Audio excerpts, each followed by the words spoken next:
So, Sudan. I think a lot of people want to understand what's happening there, but it's complicated. It really There's is. a lot going on. We listened to this political analysis podcast to get a better grasp on things, and well, it's pretty bleak, to be honest. Yeah. I mean, right away, the African Union Commission Chairman, Musa Faki, called the humanitarian situation desperate. I mean, that's a powerful word. Desperate. Wow, what does that actually look like, on the ground? Well, we're talking like mass displacement. Mm-hmm. So many people have been forced to flee their homes. And there's a real risk of famine because food supplies are so disrupted by the conflict. Mm-hmm. Then you've got the collapse of basic infrastructure. Essential services just aren't functioning. It's bad. Really bad. The UN Secretary General even mentioned the flow of weapons into Sudan. Like he's worried that it's just going to make things worse. Yeah, exactly. It's like pouring fuel on the fire. Right. It's interesting. There's actually a joint UN and African Union humanitarian conference happening right now in Ethiopia. Oh, really? Yeah, they're trying to pressure for a ceasefire, but will it work? Who knows? The warring factions haven't exactly been receptive so far. Well, Musa Faki really didn't hold back. Yeah. He called this whole war one of the greatest moral and political failures of the current era. Yeah, That's a pretty strong statement. it is. What do you think he means by that?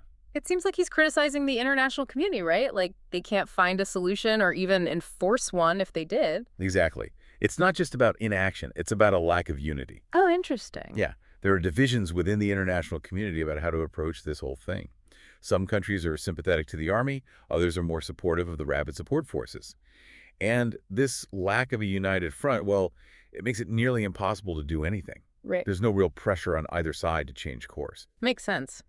Speaking of international players, Ethiopia's Prime Minister, Abiy Ahmed, has been calling for concrete steps to address the crisis. He's really emphasizing this, especially with Ramadan coming up. Why do you think that is?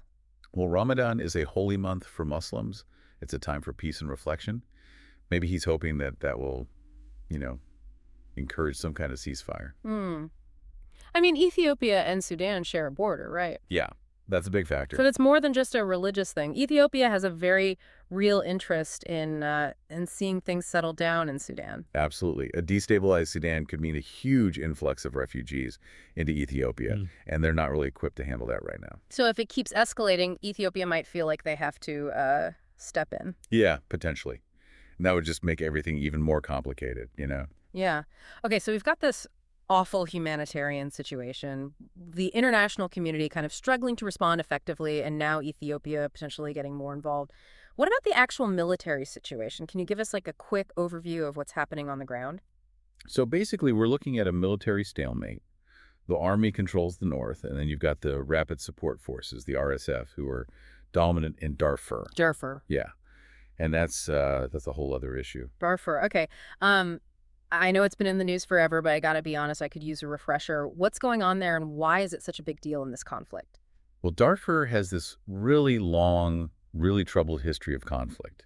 Ethnic tensions, competition for resources, the government basically neglecting the region for years. It's been bad for a long time, lots of violence, human rights abuses, and the fact that the RSF is in control there now. That's not good. Yeah, it just makes everything even more complicated. So what does that mean for any chance of, like a negotiated solution? It makes it really, really difficult. I mean, both the Army and the RSF think they've got the upper hand right now. The Army sees itself as the legitimate government, and the RSF, well, they've got Darfur, right? So they're feeling pretty confident, not really interested in giving up power. It's a stalemate. And the longer it goes on, the worse things get for people stuck in the middle of it all. So is there any hope? What could actually happen here? Well, the analysis that we looked at, it outlined 3 basic scenarios, and none of them are great. Yep. So first, and probably most likely, given everything we've talked about, the conflict just keeps going. The fighting continues, you get these bursts of violence, then maybe things calm down for a bit, but it never really ends. And the humanitarian crisis, well, it just gets worse. To more of the same, just more suffering. Basically, you'll probably see more pressure from the international community, but will they actually do anything? It's hard to say. Yeah. You mentioned a temporary truce before. Is that the second scenario? Yeah, exactly. The international community could really ramp up the pressure, maybe get Ramadan, that could help, and they managed to get a temporary ceasefire. Right. But the problem with the temporary truce is, well, it doesn't really fix anything, right? Yeah, just kicks the can down the road. What's the third scenario? You said something about internationalization.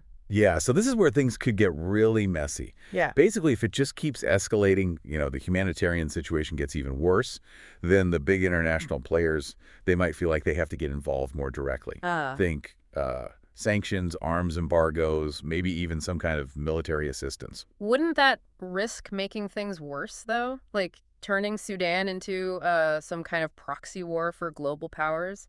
Doesn't really sound like a path to peace. Exactly. Further internationalization is dangerous. It could prolong the conflict, make the fighting even more intense, and make it that much harder to find a peaceful solution. So we've got what? Continued conflict, a temporary break that doesn't fix anything, or this dangerous escalation with other countries getting involved. Yeah, it's not a great outlook. It's complicated, and the stakes are high. But remember, these scenarios aren't inevitable. Things can change. Oh, okay. I mean, the actions of the warring factions themselves, the amount of pressure from the international community, how regional players like Ethiopia decide to act, even random unexpected events, these can all change the course of the conflict. Okay, yeah, that's true. I mean, we've talked about a lot, the humanitarian situation, the politics, the military stuff, Ethiopia, those different scenarios for the future. Anything else that's important for people to understand about all this? I think the biggest thing to remember is that it's complicated. There are no easy answers. But it's important, right? It's Yeah. a situation that deserves our attention, even if it's hard to wrap our heads around all of it. It really is. It makes you think, about what the international community can actually do about this. It's not enough to just talk about it, right? Yeah, that's the big question. We've seen the statements, the calls for a ceasefire, even these conferences. But is it enough? Should they be doing more? Or would that just make things worse? And who even decides that? Like, is it the UN? Countries like Ethiopia? It's hard to say. There's no easy answer. Definitely not. And this isn't just a Sudan problem either, right? I mean, we see this all the time, these conflicts, where it's so hard to know where to draw the line between helping and, making things worse. Yeah. It feels like one crisis after another, and they're all connected. Like, what happens in Sudan, it doesn't just stay in Sudan. It affects the whole region, the world even. Exactly. We can't pretend these conflicts happen in a vacuum. It's a harsh reminder that we're all connected and how tough it is to figure out what to do, and there are no easy solutions. So where do we go from here? We talked about the humanitarian crisis, the political stuff, the military situation, Ethiopia, those scenarios for the future. What do you really want people to take away from all this? The big takeaway for me is just that this is, it's a tragedy. Real people are suffering, and it's happening right now. There's no easy answers, and nobody really knows what's going to happen next.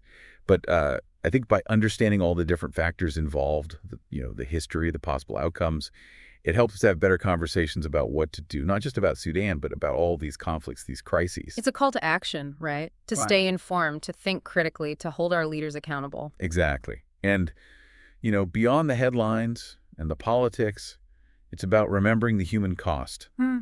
These people's stories deserve to be heard, and we have to do something. Well said. Remember how we started this whole deep dive talking about that statement from Musa Faki, how we called all this a moral and political failure? Yeah. It's a tough thing to think about, but I think it's important. Like, what should we be doing? Is this really some kind of test for all of us? Something I hope everyone listening keeps thinking about long after this is over.